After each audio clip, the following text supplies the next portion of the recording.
오늘은 2022년도 이제 어버이 주일을 맞이하는 귀하고 복된 예배 시간입니다.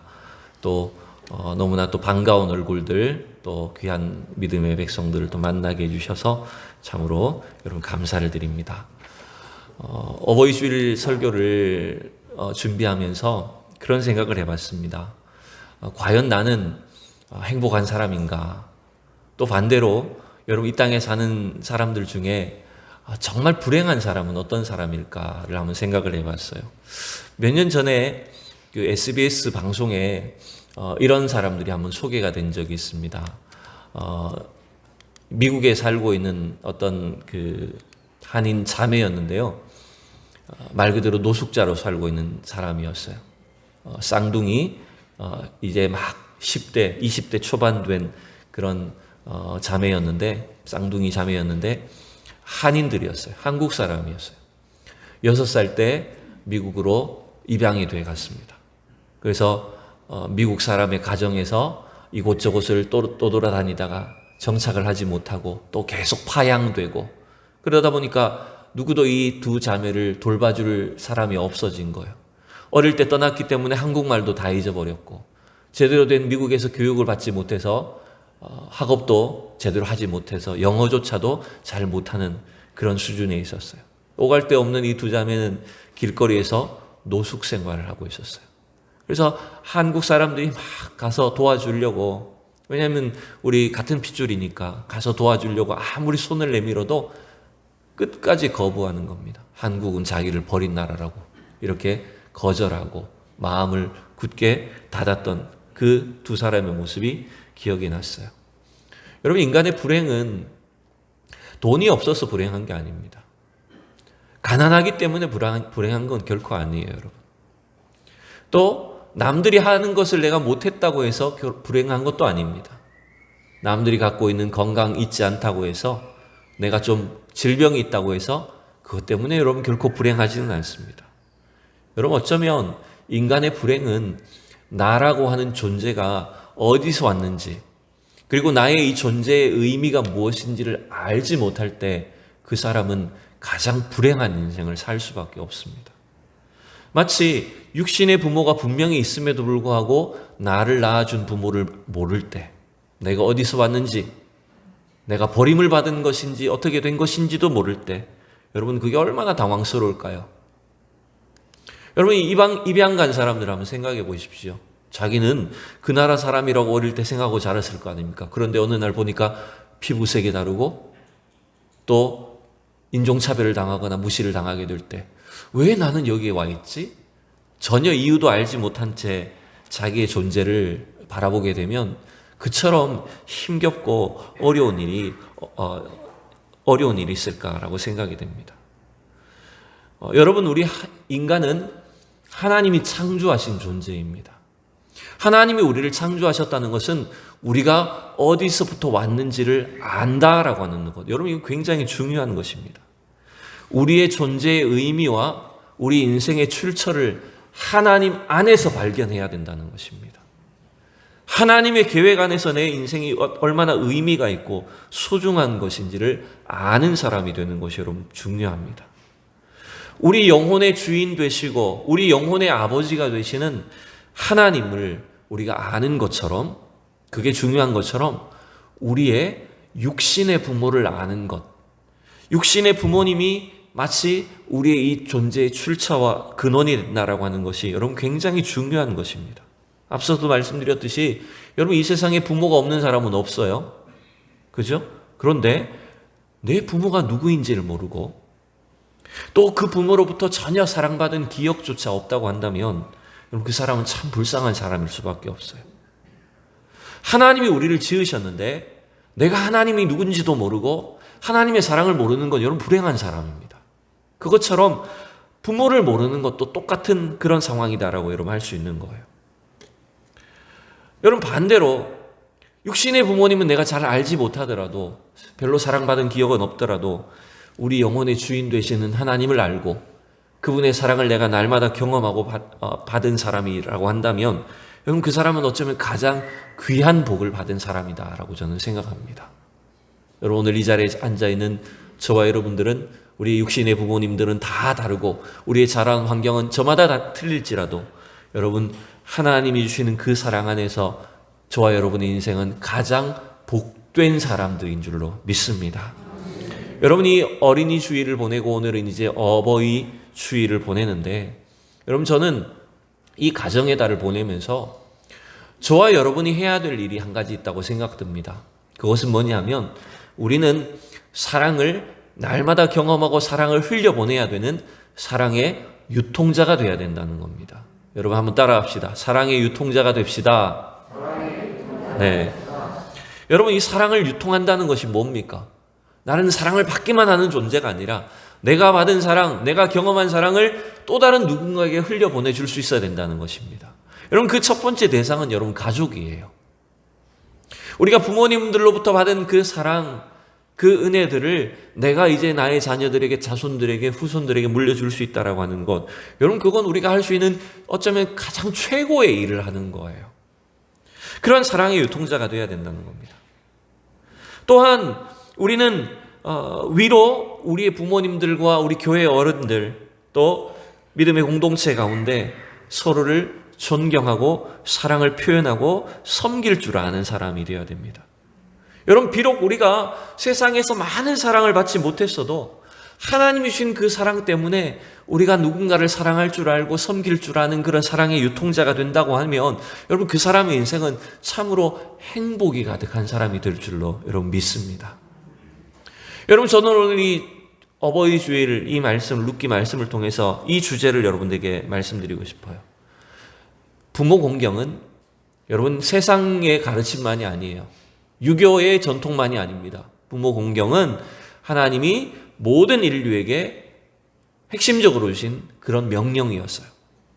근데 여러분, 이 부모를 공경하는 일, 특별히 우리가 가정 안에서 우리가 받은 사랑을 알고 그 사랑을 통해서 부모님을 공경하는 그 일은 하나님을 영화롭게 하고요, 세상에 복이 되고 우리 자신들을 행복하게 만드는 비결이다라고 하는 걸 여러분 기억하셨으면 좋겠습니다. 다시 한번 읽어드립니다. 우리가 가정 안에서 부모를 공경하는 일은 하나님을 영화롭게 하고 세상을 축복하고 또한 나 자신을 행복하게 만드는 비결이다라고 하는 것입니다. 여러분, 이 비결을 도대체 그럼 누가 가르쳐 줬을까요? 사실은 출애굽기 20장에서 우리가 지난 수요 예배를 통해서 계속 10계명 말씀을 설교로 들었습니다.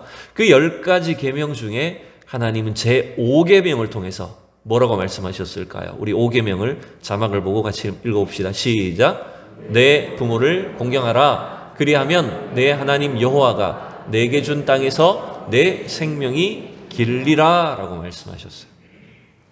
여러분, 이 10계명 우리가 잘 알듯이 하나님께 대한 4개의 계명과 사람을 대할 때 우리가 해야 되는 이 6가지의 계명으로 이루어져 있습니다. 그런데 이 5계명은 우리가 사람과 사람 사이에서 행해야 될 그 명령 중에 가장 첫 번째 명령이 이 5계명, 내 부모를 공경하라는 명령이에요. 근데 여러분, 제가 이 수요예배 시간에도 10계명 강계 때도 말씀드렸듯이, 여러분, 이 5계명은 참 놀라운 것이 있다면 단순히 그냥 사람에 대한 계명이구나, 여러분, 이걸로 끝나지 않아요. 하나님께 대한 명령과 사람에 대한 명령을 연결시켜주는 연결고리가 바로 5계명이라는 겁니다. 그래서 여러분, 그 뒤에 6계명부터 10계명까지는 사람 사이의 계명이기 때문에 하나님, 여호와 하나님이라는 단어가 나오지 않아요. 그런데 여러분, 5계명에만 어떻게 되어 있습니까? 유일하게 5계명에만 부모를 공경하라는 계명인데도 불구하고 누구에 대한 말씀이 붙어 있어요? 하나님, 여호와의 약속이 붙어 있어요. 그래서 여러분, 우리가 하나님을 섬기고 하나님을 공경하는 것은 마치 부모님을 공경하는 것과 동급에 놔야 된다라고 하는 그런 의미를 주는 것이 5계명의 말씀이라는 거예요. 여러분, 이 공경이라고 하는 단어를 그때도 말씀드렸습니다. 공경이라는 단어는 우리말로 하면 무게를 말하는 겁니다. 무겁게 한다, 이런 뜻을 담고 있어요. 여러분, 부모님을 공경하는 것, 무겁게 하는 것, 무게감을 주는 것, 여러분, 이게 무슨 말일까요? 그것은 바로 쉽게 말하면 부모님을 중요하게 여기라, 이런 말이에요. 하나님께서 나에게 주신 이 육신의 부모님을 내가 중요하게, 소중하게 여기고 그 명령과 그 말씀을 귀하게 여겨서 따라가고 순종하는 것. 그리고 비록 육신의 부모가 나에게 해준 것이 별로 없고 별로 나에게 큰 사랑을 베풀어주지 못했다라고 할지라도 그 육신의 부모님을 내가 존귀하게 여길 줄 아는 것. 여러분, 그것은요, 우리가 부모님을 섬기는 일뿐만 아니라 그걸 통해서 하나님을 섬기는 것과 관련이 되어 있다고 하는 겁니다.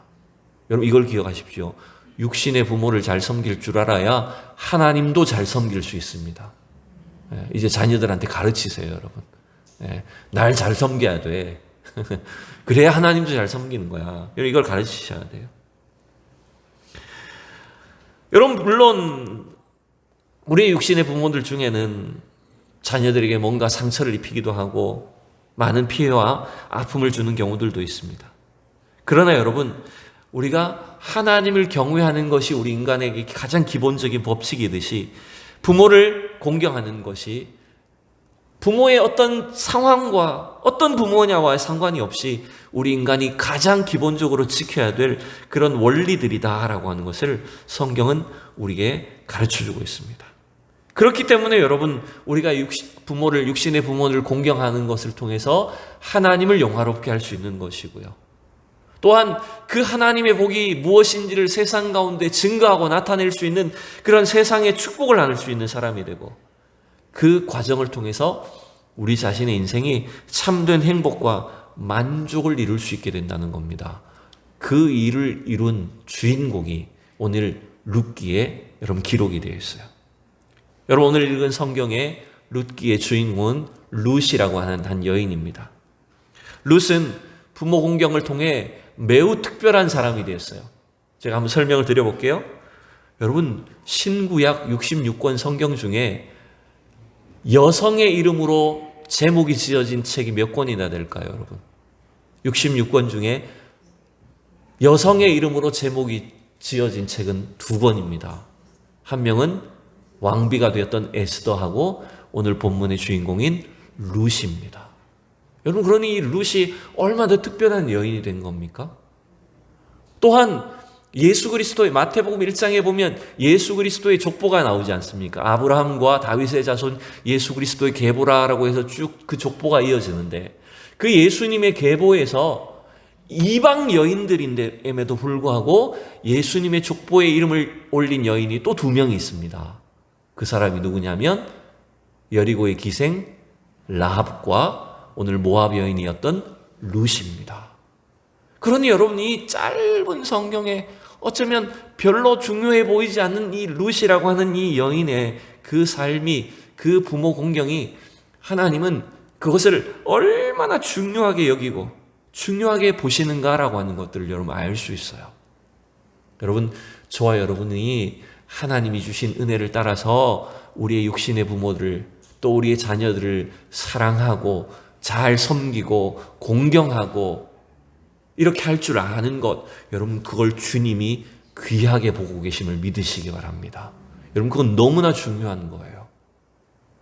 하나님이 참으로 찾고 계신, 이 시대 속에서 찾고 계신 그런 믿음의 사람들의 모습이라는 것입니다. 자, 룻은 어떻게 부모를 공경했을까요? 제가 3가지만 한번 말씀드려볼게요. 2가지만 말씀드려볼게요. 하나는 룻은 자신의 불행한 인생, 그 고난 속에서도 하나님이 주신 부모를 섬기기로 결단했습니다. 자, 성경 우리가 먼저 볼까요? 15절 제가 읽고 여러분 16절, 17절 읽어보십시오. 나오미가 또 이르되 보라, 내 동서는 그의 백성과 그의 신들에게로 돌아가나니 너도 너의 동서를 따라 돌아가라 하니. 16절 읽으십시오. 룻이 이르되 내게 어머니를 떠나며 어머니를 따르지 말고 돌아가라 강권하지 마옵소서. 어머니께서 가시는 곳에 나도 가고 어머니께서 머무시는 곳에서 나도 머물겠나이다. 어머니의 백성이 나의 백성이 되고 어머니의 하나님이 나의 하나님이 되시리니. 아멘. 자, 여러분, 룻은 유대인의 집안의 시집온 며느리입니다. 근데 그 집이 부잣집도 아니고 찢어지게 가난한 집이었어요. 근데 불행은 연속해서 겹친다고 시집을 갔더니 웬걸? 시아버지가 죽고 그다음에 누가 죽어요? 차례대로 이 두 아들들이, 즉 남편이 죽어버리는 겁니다. 과부된 시어머니와 또 청성가부가 된 두 며느리만, 3명의 여인만 남게 되는 그런 집에 있었던 거예요. 자식도 없고 굳이 이 집안에 계속 붙어 있어야 될 이유가 없는 이 룻은 끝까지 시어머니를 따라서 가겠다고 합니다. 시어머니 나오므니 이제 친정으로 돌아가라. 자식도 없고 너희가 지금까지 고생했으니까 친정 가서 이제 새로운 가정을 이루어서 행복하게 살아라. 이렇게 보냈지만 이 룻은 끝까지 어머니를 따라가겠다고 말합니다. 여러분, 베들레헴에 무슨 재산이 있었을까요? 베들레헴에 가면 누굽니까? 부자 보아스와 같은 부잣집 남자를 만날 계산을 했을까요? 전혀 그런 의식도 없었어요. 룻은 자신의 불행한 그 운명도, 자신의 삶에 일어난 이 아픔과 슬픔도 뭔가 하나님께서 주신 일이라고 하는 것을 믿었습니다. 그리고 이 시어머니, 홀로 된 시어머니를 하나님께서 자기에게 주셨다라고 그 하나님의 역사를 믿었어요. 그래서 어머니의 하나님이 나의 하나님이 되고 어머니의 백성이 나의 백성이 될 것입니다 라고 하면서 끝까지 이 어머니를 섬기겠다고 결단했어요. 우리 17절 읽어봅시다. 17절 시작. 어머니께서 죽으시는 곳에서 나도 죽어 거기 묻힐 것이라. 만일 내가 죽는 일 외에 어머니를 떠나면 여호와께서 내게 벌을 내리시고 더 내리시기를 원하나이다 하는지라. 여러분, 이건 단순히 어머니에게 잘 보이기 위해서 혹은 떠보는 그런 말이 아니에요. 룻은 정확하게 이스라엘의 여호와 하나님이 자기 하나님이 되신다라고 하는 것을 고백했습니다. 여러분, 우리가 부모를 공경한다는 것은 이 룻의 사례를 보면서 알 수 있듯이 하나님을 인정하는 것입니다. 여러분, 육신의 부모님이 여러분에게 별로 해준 것이 없고 내 인생에 참 슬프고 아픈 기억만 남긴 것처럼 보인다고 할지라도 그 육신의 부모를 하나님께서 주셨음을 여러분 인정하셔야 됩니다. 거기서 우리는 이 참된 공경을 할 수가 있는 거예요. 왜 그렇습니까? 부모는 나를 이 땅에 존재하게 하신 분입니다. 우리가 이 땅의 인생을 살 수 있도록 어떤 면으로든 부모님이 역할하지 않으셨다면 우리는 이 땅에 존재할 수 없는 거예요. 또한 우리는 이해할 수 없다라고 할지라도 하나님은 우리 육신의 부모님에게 우리의 생명과 우리의 인생을, 우리의 건강과 우리의 삶을 주관할 수 있는 책임을 부어주셨다는 거예요. 그래서 여러분, 부모님들은요, 어쩌면 하나님의 대행자와 같은 역할을 하는 분들입니다. 우리의 행복과 우리의 건강과 우리의 이 삶의 모든 평안을 사실은 부모를 통해서 부어주시는 거예요. 여러분, 오늘 이 자리에 저와 여러분은 또한 부모의 역할로 존재하고 있습니다. 하나님이 저와 여러분에게 엄청난 사명을 주신 걸 여러분 기억할 수 있기를 축복합니다. 우리는 자녀들에게 하나님과 같은 역할을 하도록 하나님처럼 자녀들을 돌보고 사랑하고 그들을 끝까지 지켜주고 도와줘야 될 그런 책임을 하나님 우리에게 주셨다라고 하는 것입니다. 이 룻은 부모를 공경하는 그 믿음을 통해서 하나님을 인정하게 된 거예요. 하나님을 경외할 수 있는 그런 믿음의 사람이 됐다는 것입니다. 두 번째, 여러분, 룻은 끝까지 순종함으로써 시어머니를 공경하고 봉양했습니다. 여러분, 이 순종이 참 말은 쉽지만 어려운 일 중에 하나죠. 자, 룻기 3장 5절을 보면 룻이 어떻게 했는지 한번 보시죠. 룻기 3장 5절 같이 읽어봅니다. 시작. 룻이 시어머니에게 이르되 어머니의 말씀대로 내가 다 행하리이다 하니라. 여러분, 시어머니 지금 아무것도 해줄 것 없는 찢어지게 가난한 집에 그런 시어머니를 모셔야 되는 룻인데, 룻은 모압 땅에서 베들레헴으로 돌아올 때부터 또 그 이후의 모든 과정을 어머니와 상의하고 시어머니한테 보고하고 시어머니의 명령을 끝까지 지켜 순종하는 사람이었다라고 하는 거예요. 여러분, 부모 공경의 또 다른 의무는 부모님께 순종해야 된다는 겁니다. 그래서 에베소서 6장 1절에 뭐라고 명령했을까요? 또 같이 읽어봅니다. 자녀들아 주 안에서 너희 부모에게 순종하라. 이것이 옳으니라. 여러분, 우리가 부모님을 공경하는 또 다른 면은요, 순종해야 된다는 겁니다. 근데 여러분, 이 에베소서 6장 1절에서 사도 바울은 순종에 뭔가 단서를 하나 붙여놨죠. 부모님께 순종하되 어떻게 순종하라고요? 주 안에서 순종하라라고 명령했어요.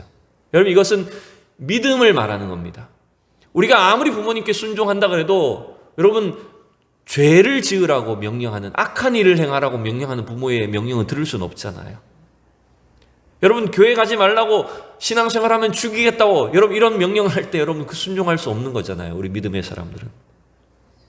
그래서 우리는 주님 부모에게 순종할 때 주 안에서 순종해야 된다고 말하는 겁니다. 그렇지 않은 경우에는 여러분, 우리는 모든 일에서 부모님께 순종할 줄 알아야 되고, 우리가 부모에게 순종할 때 하나님의 뜻이 이루어지고 그 부모를 통해서 하나님의 복을 경험하게 해 주신다라고 하는 걸 여러분 알 수 있습니다. 자, 룻은 그러면 어떤 복을 경험했을까요? 룻은 부모를 공경함으로 인해서 어떤 복을 하나님으로부터 받을 수 있었을까요? 그게 오늘 이제 우리가 읽은 룻기 4장 마지막 이제 본문의 말씀이에요.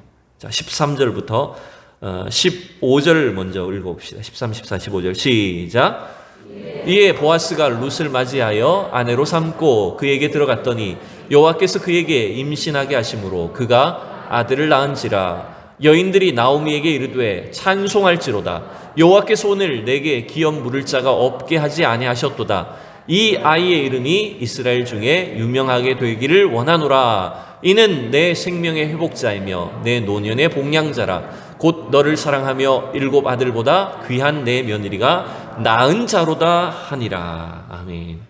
여러분, 어머니를 복량하고 시어머니께 모든 공경과 헌신을 다한 룻은, 그는 시어머니뿐만 아니라 자기를 기꺼이 사랑해준 이 보아스라고 하는 남편만이 아니라 그 베들레헴에 사는 모든 사람들이 이 룻의 신앙과 그의 섬김과 믿음을 칭찬하게 되는, 모든 사람들로부터 인정받는 그런 복을 받게 됐습니다.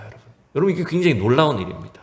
자, 15절에 보시면 우리가 다 볼 수는 없으니까 15절만 보시면 이 동네 사람들이, 여인들이 룻을 향해서 뭐라고 표현을 합니까? 누구보다 낫다고요.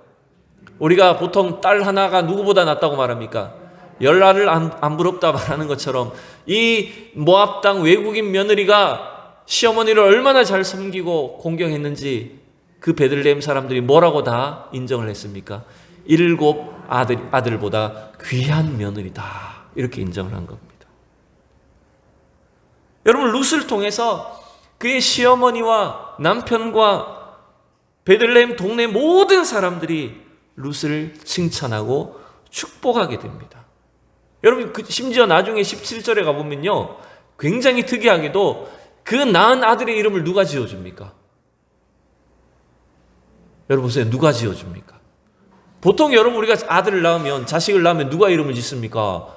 부모님이나 가족들이 지어야 마땅한데도 불구하고 이 룻이 낳은 아들을 인해서 얼마나 많은 사람들이 기뻐하고 축복했는지 그 아들의 이름을 누가 지어줬다고요?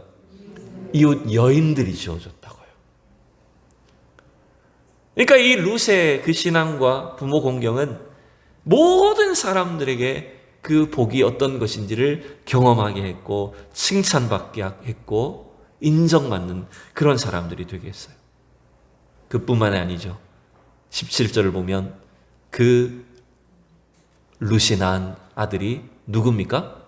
오벳이라고 한 아들을 낳았어요. 근데 이 오벳이라는 이름의 뜻은 이제 섬긴다, 복종한다, 종을 뜻하는 아바드라는 단어에서 나왔는데, 결국 이 오벳은 자기의 어머니와 아버지를 잘 섬길 뿐만 아니라 또한 할머니였던 나오미를 섬기는 자가 됩니다. 근데 놀랍게도 그 오벳은 누가 됩니까?